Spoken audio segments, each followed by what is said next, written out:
ನಿಮಗೆಲ್ಲರಿಗೂ ಆದರದ ಸ್ವಾಗತ ಕೋರುತ್ತಾ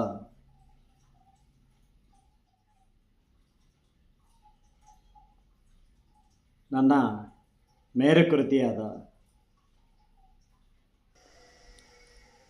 ಶ್ರೀ ತಿರುಮಲೇಶನ ತ್ರಿಗುಣಾತ್ಮಕ ಪ್ರಪಂಚ ಕೃತಿಯಲ್ಲಿ ಮೌಲ್ಯಗಳನ್ನು ಸಾದರಪಡಿಸಿದ್ದೀರಿ.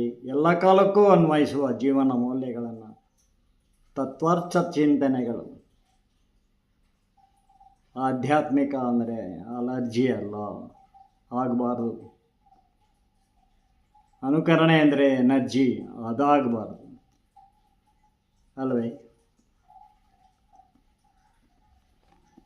ತಿರುಮಲೇಶನ ಗುಡಿ ತಿರುಪತಿಯಲ್ಲಿ, ಆ ದೇವಸ್ಥಾನದೊಳಗೆ ಹೋಗುವಾಗ ಸಾವಿರಾರು ಜನ, ಒಂದು ದಿನಕ್ಕೆ 50 ಲಕ್ಷ ಜನ ಕೂಡ ರಾತ್ರಿ 9 ಗಂಟೆವರೆಗೆ, ಬೆಳಗ್ಗೆ 7 ಗಂಟೆಯಿಂದ ದರ್ಶನ ಪಡಿತಾರೆ ಆ ಮೂರ್ತಿಯನ್ನು. ಆ ಮೂರ್ತಿಯಲ್ಲಿ ಅದೇನು ಚುಂಬಕ ಶಕ್ತಿ ಇದೆ, ಅಯಸ್ಕಾಂತೀಯ ಶಕ್ತಿ ಇದೆ ಎಂಬುದು ವರ್ಣನೆಗೆ ಬರೋದಿಲ್ಲ. ನೋಡಿ, ಇಲ್ಲಿ ಬರೆದಿದ್ದೇನೆ, ನನ್ನ ತಿರುಮಲೇಶನ ತ್ರಿಗುಣಾತ್ಮಕ ಪ್ರಪಂಚದಲ್ಲಿ ವಿಶ್ವಜೀವನದಲ್ಲಿ ದೇವರು, ಧರ್ಮ ಮತ್ತು ವಿಜ್ಞಾನ. ಭಕ್ತರು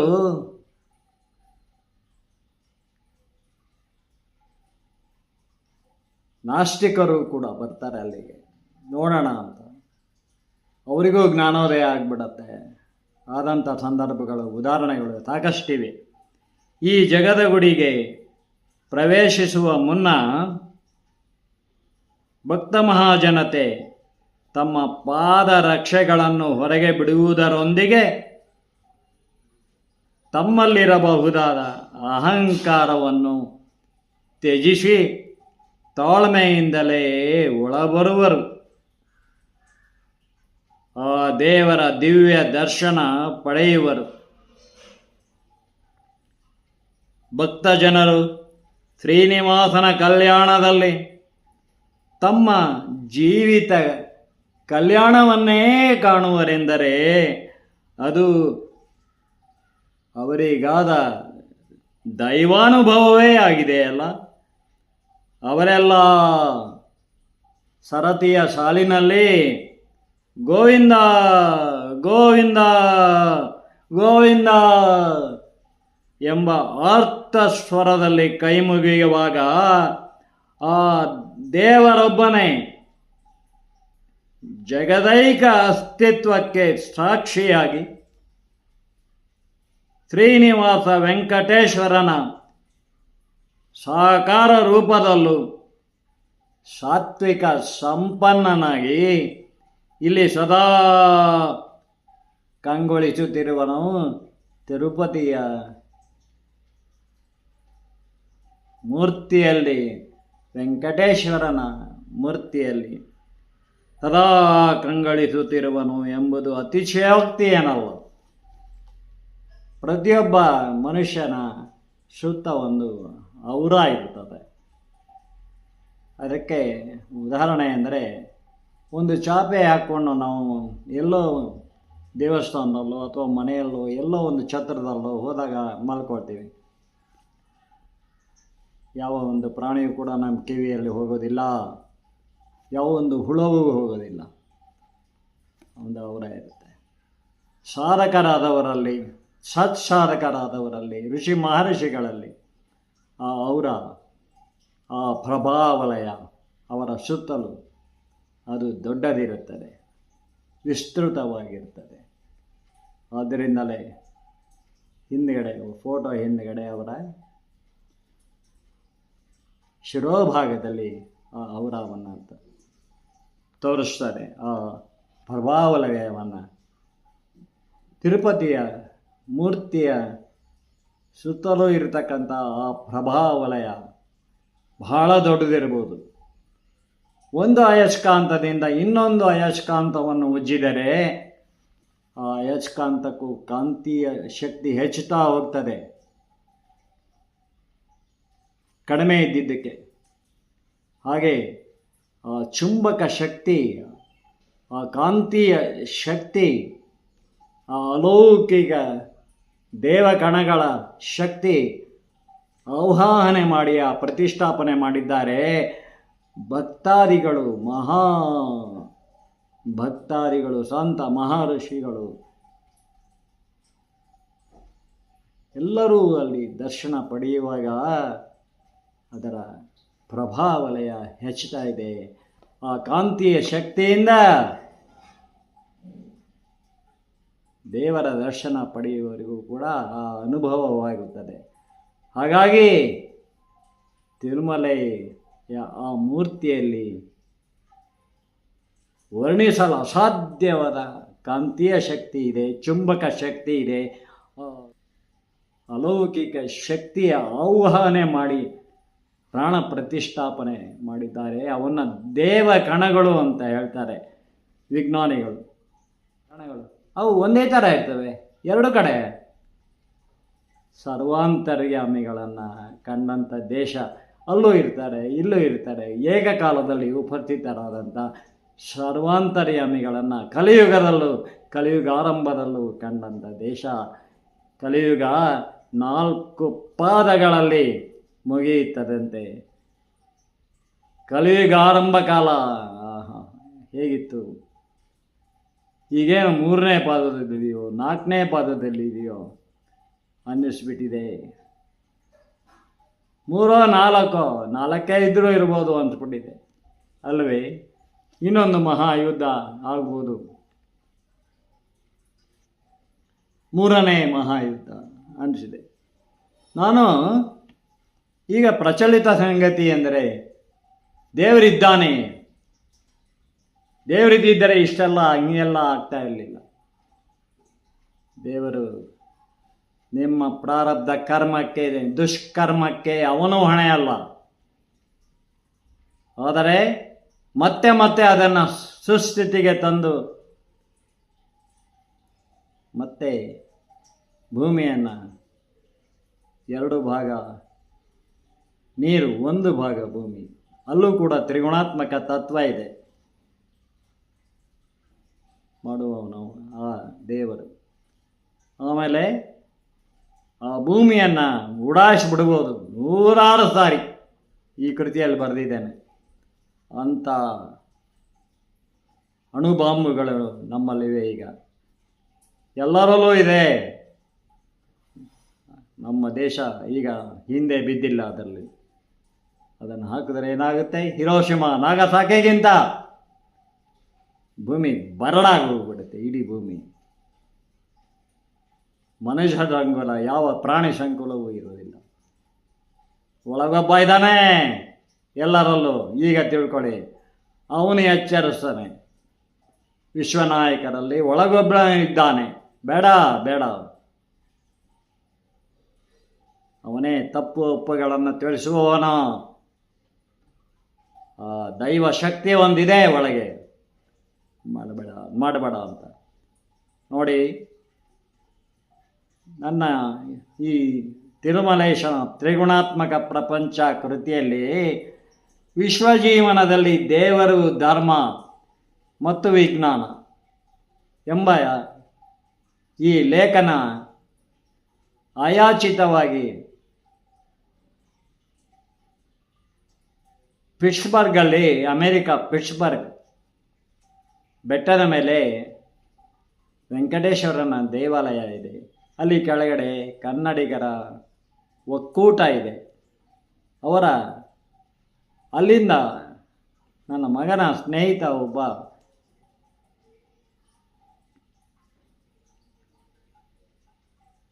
ಒಂದು ದಿನ ಬೆಳಗ್ಗೆ ನಾನು ತಿಂಡಿ ತಿಂತಾ ಇರುವಾಗ ಒಂದು ಫೋನ್ ಬರುತ್ತೆ. ಸರ್, ನೀವೊಂದು ಲೇಖನ ಕಳಿಸಿ ಯುಗಾದಿ ಸಂಚಿಕೆಗೆ ನಾವು ಅದನ್ನು ಹಾಕಬೇಕು ಅಂತ ಮಾಡಿದ್ದೇವೆ. ಈ ಕನ್ನಡಿಗರ ಒಕ್ಕೂಟದ ಕಾರ್ಯದರ್ಶಿ ಇದ್ದೇನೆ ನಾನು ಅಂತ, ನವೀನ್ ಹನುಮಾನು ಅಂತ. ನೋಡಿ ಹೇಗೆ ಅದನ್ನು ಹೇಗೆ ತಲುಪಿಸೋದು. ಪಿಟ್ಸ್ಬರ್ಗ್ನ ಬೆಟ್ಟಕ್ಕೆ ಎಲ್ಲಿರುವ ದೇವರ ಸನ್ನಿಧಿಗೆ ಹೋಗಿದೆ. ಈ ಲೇಖನ ಅಲ್ಲಿ ಕನ್ನಡಿಗರ ಒಕ್ಕೂಟದಲ್ಲಿ ಯುಗಾದಿ ಸಂಚಿಕೆಯಲ್ಲಿ ಪ್ರಕಟವಾಗಿದೆ. ಅದರ ಮುಖಪುಟವನ್ನು ನಾನು ಈಗಾಗಲೇ ಕೆಲವೊಂದು ವಿಡಿಯೋದಲ್ಲಿ ಹಾಕಿದ್ದೇನೆ, ಈಗ ಆರಂಭದಲ್ಲೇ ಹಾಕ್ತೇನೆ.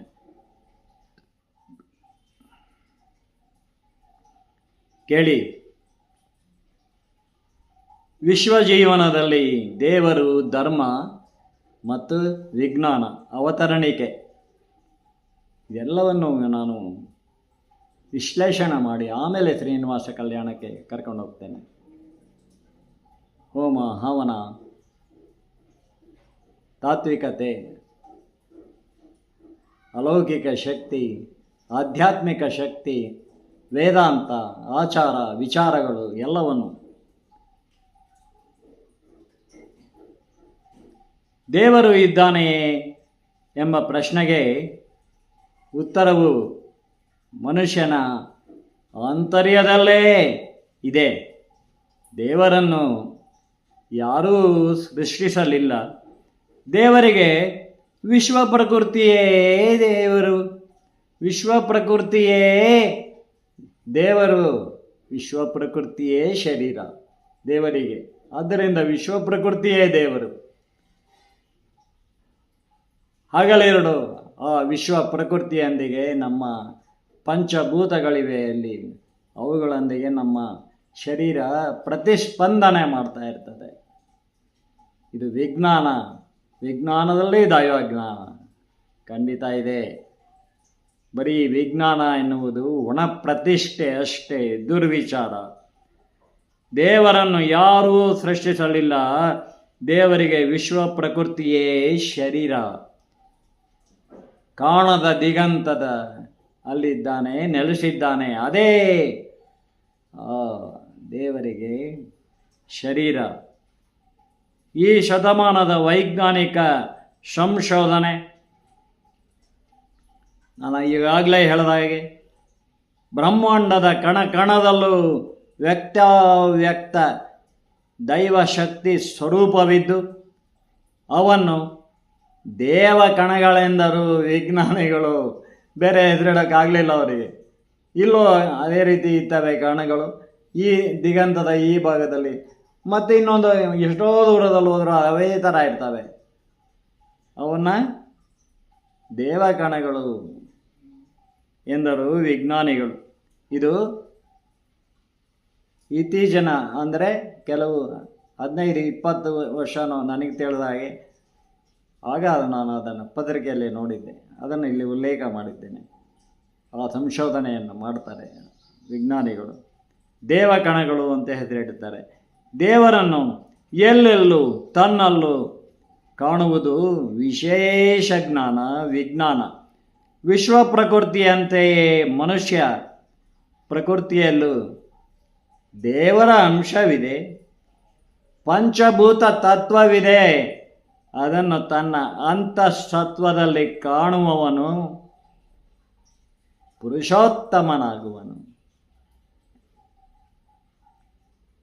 ಯದ್ಯದ್ವಿಭೂತಿ ಮತ್ಸತ್ವಂ ಶ್ರೀಮದ್ ಊರ್ಜಿತಮೇವಾವ ತತ್ತದೇವಾಗಚ್ಚತ್ವಂ ಮಮ ತೇಜೋಂಶ ಸಂಭವಂ.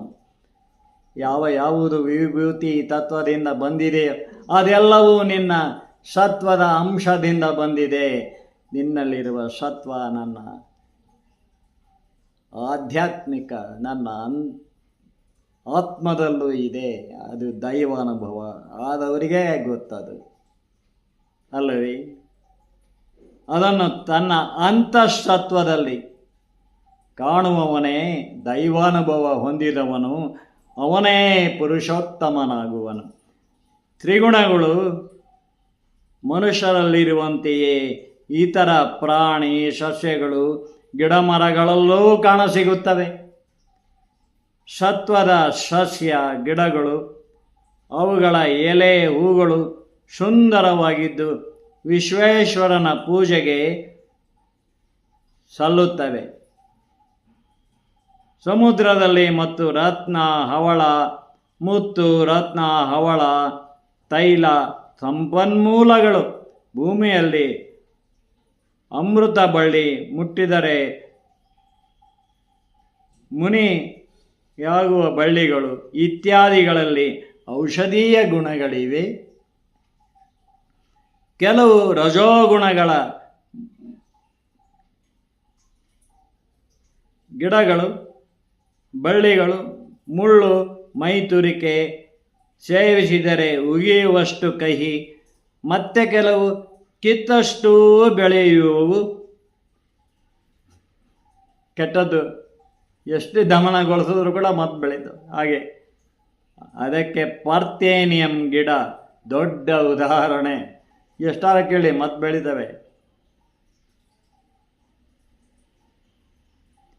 ಇನ್ನು ಗಿರಿಕಂದರಗಳು, ಹಿಮಾಲಯದ ಪರ್ವತ ಶ್ರೇಣಿಗಳು, ಹಿಮ ಮೃಗಗಳು, ದಟ್ಟಾರಣ್ಯದ ಕ್ರೂರ ಮೃಗಗಳಲ್ಲಿರುವ ಹುಲಿ, ಸಿಂಹ, ಚಿರತೆ, ಹಾವು, ಹೆಬ್ಬಾವುಗಳು, ಜಲಚರಗಳಲ್ಲಿ ಸೌಮ್ಯ ಸ್ವಭಾವದ ಮೀನುಗಳು, ಕ್ರೌರ್ಯದ ಮೊಸಳೆ ತಿಮಿರಿಂಗಿಲಗಳು, ಮೋಸದ ಬರ್ಮುಡಾ ಟ್ರಯಾಂಗಲ್ ನೀರ್ಗಲ್ಲುಗಳು, ಭಯಂಕರ ಸುಳಿಗಳು, ದಟ್ಟ ಪೊದೆಯ ಗಿಡಮರ ಬಳ್ಳಿಗಳು, ಹತ್ತಿರ ಸುಳಿದರೆ ತಟ್ಟನೆ ಸೆಳೆದುಕೊಳ್ಳುವ ಆಕ್ಟೋಪಸ್ ನೀರಿನಲ್ಲಿ ಸಮುದ್ರದಲ್ಲಿ, ಭೂಮಿಯಲ್ಲಿ ಅರಿಭಯಂಕರ ಅರಣ್ಯ ಪ್ರದೇಶಗಳು ಇವೆಲ್ಲ ತಾಮಸ ಗುಣದವು. ಸತ್ವದ ಸಾಧು ಪ್ರಾಣಿಗಳಲ್ಲಿ ಜಿಂಕೆ, ಸಾರಂಗ, ಮೊಲ, ನಾಯಿ, ಪಕ್ಷಿಗಳಲ್ಲಿ ನವಿಲು, ಗಿಣಿ, ಅಳಿಲು, ಪಾರಿವಾಳ, ಹಂಸ, ಮೀನು, ಡಾಲ್ಫಿನ್ಗಳು ಅಲ್ಲದೆ ಭುವಿಯ ಅಪೂರ್ವ ಸುಂದರ ತಾಣಗಳು ಈ ಜೀವ ಜಗತ್ತಿನ ನಾನಾ ಕಡೆಗಳಲ್ಲಿ ಇರುವವು. ಇವೆಲ್ಲ ಒಂದೊಂದೋ ಅಥವಾ ಎರಡೋ ಗುಣಗಳನ್ನು, ಇವೆಲ್ಲ ಒಂದೊಂದು ಗುಣಗಳನ್ನು ಅಥವಾ ಎರಡೆರಡು ಗುಣಗಳನ್ನು ಹೊಂದಿದ್ದರೆ ಮನುಷ್ಯನು ಗುಣ ಸ್ವಭಾವಗಳಲ್ಲಿ ವಿಭಿನ್ನವಾಗಿದ್ದಾನೆ. ಅವನಲ್ಲಿ ಮೂರೂ ಗುಣಗಳಿವೆ. ಸತ್ವಗುಣ, ರಜೋಗುಣ, ತಮೋಗುಣ, ಮೂರೂ ಗುಣಗಳಿವೆ. ಪ್ರಾಣಿಗಳಲ್ಲಿ, ಪಕ್ಷಿಗಳಲ್ಲಿ ಒಂದು ಎರಡು ಗುಣಗಳಿರುತ್ತವೆ. ಎರಡೆರಡು ಗುಣಗಳಿರುವ ಪ್ರಾಣಿಗಳು, ಒಂದು ಗುಣಗಳಿರುವ ಪ್ರಾಣಿಗಳು. ಒಂದು ಗುಣಗಳಿರುವ ಪ್ರಾಣಿಗಳು ಅಂದರೆ ಹಸುವಾದರೆ ತಿನ್ನೋದು. ಹುಲಿ ರಜೋಗುಣಕ್ಕೆ ಒಳ್ಳೆಯ ಉದಾಹರಣೆ ಎಂದರೆ ಚಿರತೆ, ಮೋಸದಿಂದ ಕೊಲ್ಲೋದು. ತಮೋ ಗುಣಕ್ಕೆ ನೀಚ ಸ್ವಾರ್ಥ, ತಾನಷ್ಟೇ ತಿಂದು ಮಲಗೋದು. ಹೆಬ್ಬಾವು, ಹುಲಿ, ಸಿಂಹ. ಆದರೆ ಮನುಷ್ಯನಷ್ಟು ಸಾತ್ವಿಕ ಬುದ್ಧಿಜೀವಿ ಇಲ್ಲ. ಅವಕ್ಕೆ ಹಸುವಾದಾಗ ಒಂದು ಹುಲಿ ಎದುರುಗಡೆ ಬಂದುಬಿಟ್ರೆ ಸುಮ್ಮನೆ ನಿಂತ್ಕೊಳ್ಬೇಕು. ಹಳೆ ಹಿಂದಿ ಸಿನಿಮಾಗಳಲ್ಲಿ ನೋಡ್ಬೇಕು ನೀವು. ಸುಮ್ಮನೆ ನಿಂತ್ಕೋಬೇಕು. ಅದಕ್ಕೆ ಹಸುವಾಗಿಲ್ಲ, ಅದು ಹೊರಟೋಗ್ಬಿಡತ್ತೆ, ಮೈ ಮೇಲೆ ಹಾರಲ್ಲ. ಹಸುವಾಗದೆ ತಿನ್ನೋ ಪ್ರಾಣಿ ಎಂದರೆ ಮನುಷ್ಯ ಒಬ್ಬನೇ. ಇದು ಜನಜನಿತ. ಅದು ಹಸುವಾಗಿಲ್ಲ ಅಂದರೆ ಬಿಡಲ್ಲ ಇವನನ್ನ. ಅದಕ್ಕೆ ಮರ ಹತ್ತಕ್ಕೆ ಬರಲ್ಲ, ಮೇಲೆ ಹತ್ತಕ್ಕೆ ಇವನು ತಡ್ತಾರ ಓಡೋಗಿ. ಚಿರತೆ ಮೋಸದಿಂದ ಅಟ್ಯಾಕ್ ಮಾಡುತ್ತೆ. ಮನುಷ್ಯನು ಗುಣ ಸ್ವಭಾವಗಳಲ್ಲಿ ವಿಭಿನ್ನನಾಗಿದ್ದಾನೆ. ಅವನಲ್ಲಿ ಸತ್ವಗುಣ, ರಜೋಗುಣ, ತಮೋಗುಣ ಮೂರೂ ಗುಣಗಳಿವೆ. ಅವು ಅತ್ಯಂತ ಪ್ರಬಲವೂ ಪರಿಣಾಮಕಾರಿಯೂ ಆಗುವು. ಅವನು ಮಹಾ ಬುದ್ಧಿಜೀವಿ, ಅವನಷ್ಟು ಒಳ್ಳೆಯವನಿಲ್ಲ. ಕ್ರೂರ ಪ್ರಾಣಿಯು ಬೇರೆ ಯಾವುದೂ ಇಲ್ಲ ಅಲ್ಲವೇ? ಹೀಗಿದ್ದು ವ್ಯಷ್ಟಿ ಸಮಷ್ಟಿಯಲ್ಲಿ ಚಲನಶೀಲ ಜಗತ್ತು ತನ್ನ ಅಂತಸ್ವತ್ವದ ಸಮತೋಲನ ಬಿಟ್ಟುಕೊಡದಿದೆ. ಕಾಲಾಂತರದಲ್ಲಾಗುವ ಸೃಷ್ಟಿ ಸ್ಥಿತಿ ಲಯ ಪರಿಣಾಮಗಳು ವಿಜ್ಞಾನಕ್ಕೆ ಅತಿವೃಷ್ಟಿ ಅನಾವೃಷ್ಟಿ ಈಗ ನೋಡ್ತಾ ಇದ್ದೀವಿ. ವಿಜ್ಞಾನಕ್ಕೆ ಎಟುಕದ ಸತ್ಯವಾಗಿವೆ. ಇದನ್ನೇ ಮಿತ್ ಆ್ಯಂಡ್ ಟ್ರೂತ್ ಅನ್ನೋದು. ಪೌರಾಣಿಕ ಇತಿಹಾಸದ ಸತ್ಯ ಅದು ಟ್ರೂತ್. ಮಿತ್ ಅಂದರೆ ಪುರಾಣ, ಟ್ರೂತ್ ಅಂದರೆ ಸತ್ಯ. ಸತ್ಯಸ್ಯ ಸತ್ಯವಾಗಿವೆ. ಅಂತೆಯೇ ಮರುಭೂಮಿಯ ಭೀಕರ ಬಿರುಗಾಳಿಯಿಂದ ಬದುಕಿ ಬಂದ ಒಬ್ಬ ಪ್ರವಾದಿ ದೇವರ ದಯೆಯಿಂದ ಬದುಕಿದೆ ಎನ್ನುತ್ತಾನೆ. ಒಂದು ಯಾವುದೋ ಪ್ರವಾಹ ಅಪಘಾತದಿಂದ ಬದುಕುಳಿದ ಜನಸಾಮಾನ್ಯರು ದೈವ ಕೃಪೆಯಿಂದ ಬದುಕಿದೆ ಎಂದೇ ಹೇಳುವುದು ಅಲ್ಲವೇ? ಅವರನ್ನು ಯಾರೇ ಬಂದು ಪಾರು ಮಾಡಲಿ, ಸಮಯಕ್ಕೆ ಸರಿಯಾಗಿ ಬಂದರು, ಬದುಕಿದೆವು, ಎಲ್ಲ ಅವನ ಕೃಪೆ ಅಂತಾರೆ ಅಲ್ಲವೇ?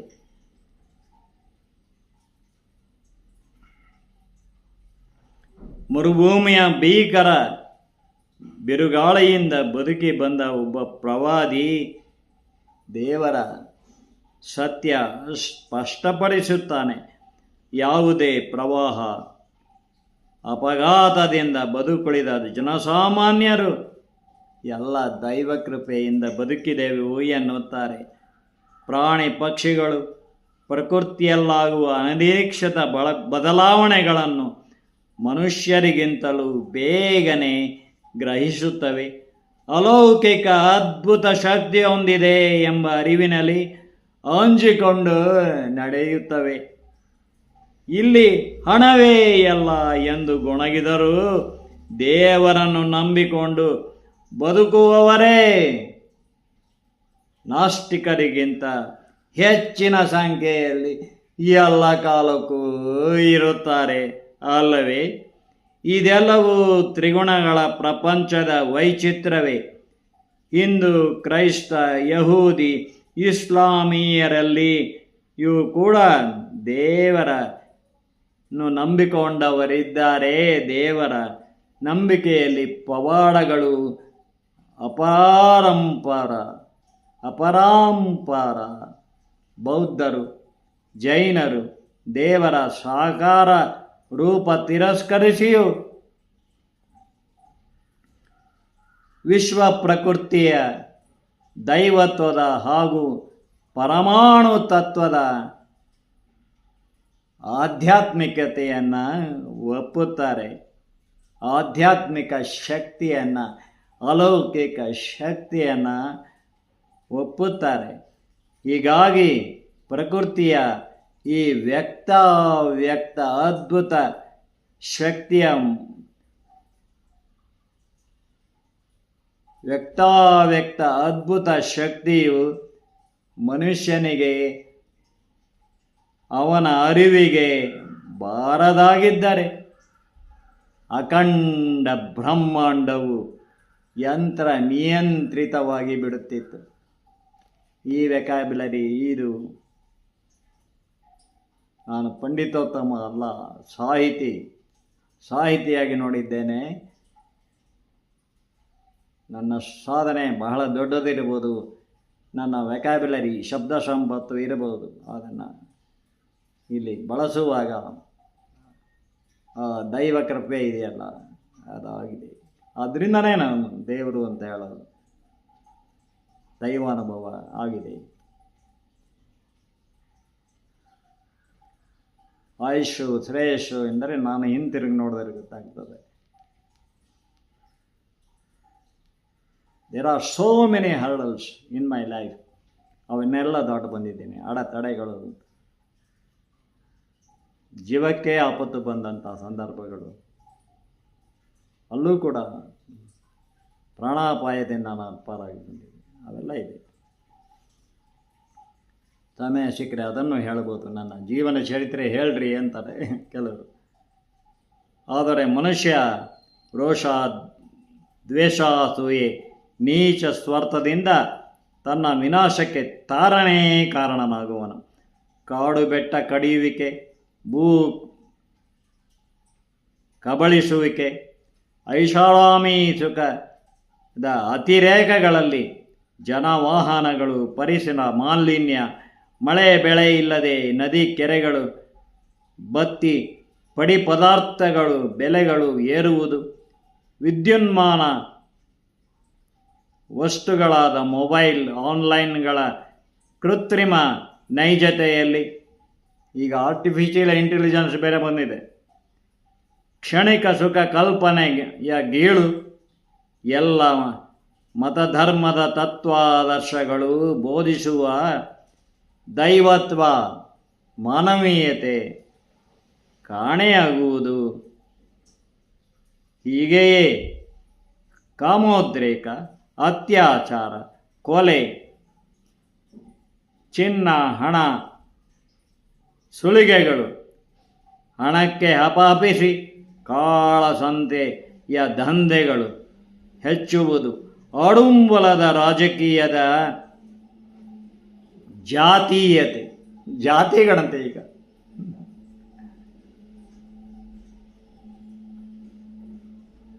ಜಾತ್ಯತೀತ ರಾಷ್ಟ್ರ ಹೋಯಿತು, ಜಾತಿ ಗಣತಿ ರಾಷ್ಟ್ರ ಈಗ. ಅದು ಕರ್ನಾಟಕದಲ್ಲಿ.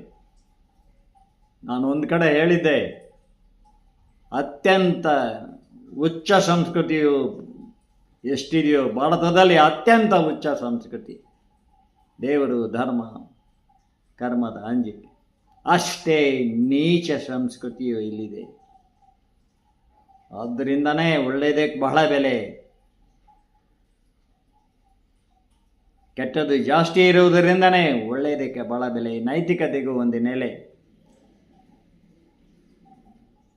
ತ್ರಿಗುಣಗಳಲ್ಲಿ ಸತ್ವಗುಣದಿಂದನೇ ಕಿಂಚಿತ್ ಸ್ವಾರ್ಥ, ರಜೋಗುಣದಲ್ಲಿ ಕಡು ಸ್ವಾರ್ಥ, ತಮೋಗುಣದಲ್ಲಿ ನೀಚ ಸ್ವಾರ್ಥ ಮಾರ್ತರಿ ಹೇಳಿದ್ದೇನೆ. ಆಡುಂಬಲದ ರಾಜಕೀಯ, ಜಾತೀಯತೆ, ಭಯೋತ್ಪಾದನೆಗಳು ಕಾಡುವುದು, ಸಮಯ ಸಾಧಕ ಶ್ರೀಮಂತ ರಾಷ್ಟ್ರಗಳು ತಮ್ಮ ಆಧಿಪತ್ಯ ಸ್ಥಾಪಿಸಲು ಪೈಪೋಟಿಗಿಳಿಯುವುದು, ಜಾಗತಿಕ ಯುದ್ಧವಾದರೆ ಇನ್ನೊಂದಾಗ್ಬಿಟ್ರೆ ಅವಾಗಿನ ಪ್ಲೇಗು, ಟೈಫಾಯ್ಡು, ಕಾಲ್ರಾ, ಟೈಫಾಯ್ಡ್ ಆಗಿಯೂ ಬದುಕಿದ್ದೀನಿ. 1946ರಲ್ಲಿ ಹುಟ್ಟಿದ್ದು, 1944ರಲ್ಲಿ ಎರಡನೇ ಮಹಾಯುದ್ಧ ನಿಲ್ಲಿತು. ಅದೇ 1944ರಲ್ಲಿ ವೆಂಕಟೇಶ ಮೂರ್ತಿಗಳು ಹುಟ್ಟಿರೋದು ನನಗಿಂತ 2 ವರ್ಷ ಮುಂಚೆ. ಅವರು ಇತ್ತೀಚೆಗೆ ಅಷ್ಟೇ ತೀರ್ಕೊಂಡ್ರು. ನಾನು ಟೈಫಾಯ್ಡ್ ಆಗಿ ಬದುಕಿದ್ದೇನೆ, ಸಿಡುಬಾಗಿ ಬದುಕಿದ್ದೇನೆ, ಕಾಲ್ರಾ, ಕೆಮ್ಮು. Some people are born for some purpose. ಅದು ಒಳ್ಳೆಯ ದೃಷ್ಟಿಯಲ್ಲಿ ನೋಡಬೇಕು ಅದನ್ನು.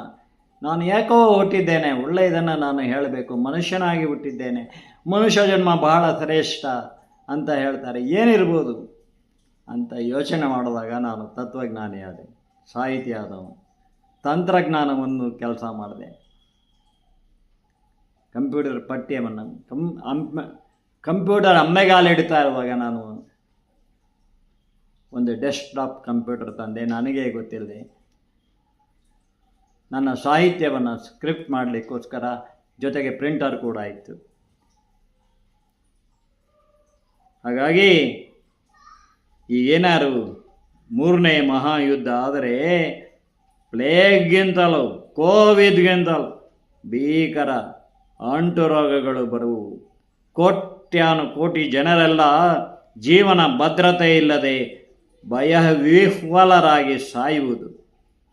ನಾವು ಅದೇ ವಿಜ್ಞಾನಿಗಳು, ವಿಶ್ವ ನಾಯಕರು ನೋಡಬೇಕಾಗ್ತದೆ. ಇಡೀ ವ್ಯವಸ್ಥೆಯ ಆತಂಕ, ಭಯದ ಸುಳಿಗೆ ಸಿಲುಕುವುದು, ಬಂಜರಾಗುವುದು ಭೂಮಿ. ಇಡೀ ಭೂಮಿಯೇ ಜನ ಸಾಯುವ ಲೆಕ್ಕವಿಲ್ಲದಷ್ಟು. ಇಡೀ ವ್ಯವಸ್ಥೆ ಆತಂಕ, ಭಯದ ಸುಳಿಯಲ್ಲಿ ಸಿಲುಕುವುದು. ಹಿಂದೆಯೂ ಭೀಕರ ಯುದ್ಧಗಳಿಂದ ಮನುಜ ಸಂಕುಲ ತತ್ತರಿಸಿತ್ತು. ಚರಿತ್ರೆಯಿಂದ ಪಾಠ ಕಲಿಯುವನೇ ಮನುಷ್ಯ. ಅಂತಃಸತ್ವದಿಂದ ತನ್ನ ದೌರ್ಬಲ್ಯಗಳ ಜಯಿಸಿ ಜೀವಿತ ಸಾರ್ಥಕ್ಯ ಕಾಣುವನೇ. ಅವನಿಗೆ ಬಿಟ್ಟು ಬಿಡದ ದುರಾಸೆಗಳು, ದೌರ್ಜನ್ಯಗಳು, ಪ್ರಕೃತಿಯ ಮೇಲೆ ಆಕ್ರಮಣಗಳು, ಕಾಮ ವಾಸನೆ, ಧನದಾಹ. 2 ಮಕ್ಕಳಾಗಿದ್ದರೂ ಕೂಡ ಹೆಂಡತಿಗೂ ಅವನಿಗೂ ಮತ್ತೊಬ್ಬಳ ಮೇಲೆ ಕಣ್ಣು. ಹೌದು, ಅದಿರೋದೇ ಹಾಗೆ. ಮಹಾಭಾರತದಲ್ಲಿ ಬರ್ತದೆ, ನನ್ನ ಹೆಂಡತಿ ಎಷ್ಟೇ ಚೆನ್ನಾಗಿರಲಿ, ಇನ್ನೊಬ್ಬಳು ನೋಡ್ಬಿಟ್ಟು ಅವಳು ಚೆನ್ನಾಗಿದ್ದಾಳೆ ಅಂತ.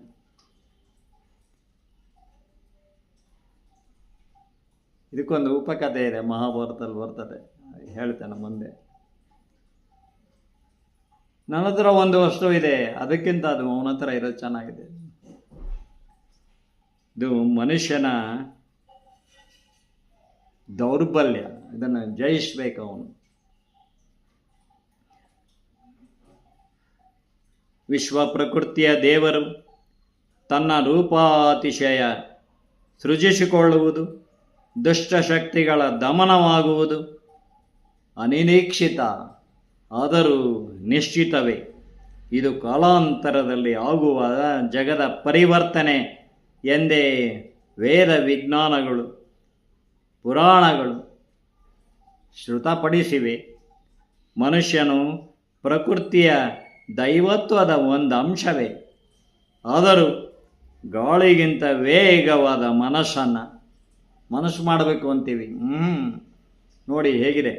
ಮನುಷ್ಯನು ಪ್ರಕೃತಿಯ ದೈವತ್ವದ ಒಂದು ಅಂಶವೇ.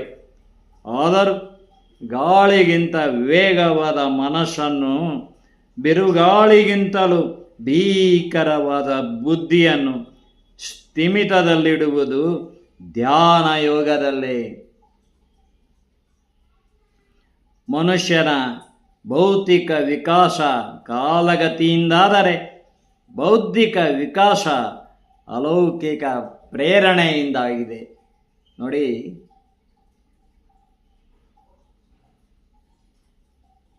ಧ್ಯಾನ ಯೋಗ ಒಂದೊಂದು ಅಂಗದ ಮೇಲೆ ಕಾನ್ಸಂಟ್ರೇಷನ್ ಮಾಡ್ಬೋದು.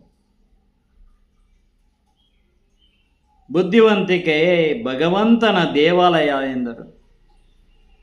ಅದು ದೆವ್ವದ ಕಾರ್ಯಾಗಾರ ಆಗಬಾರದು. Intellect is the temple of God ಅಂತ. That should not be devil's workshop.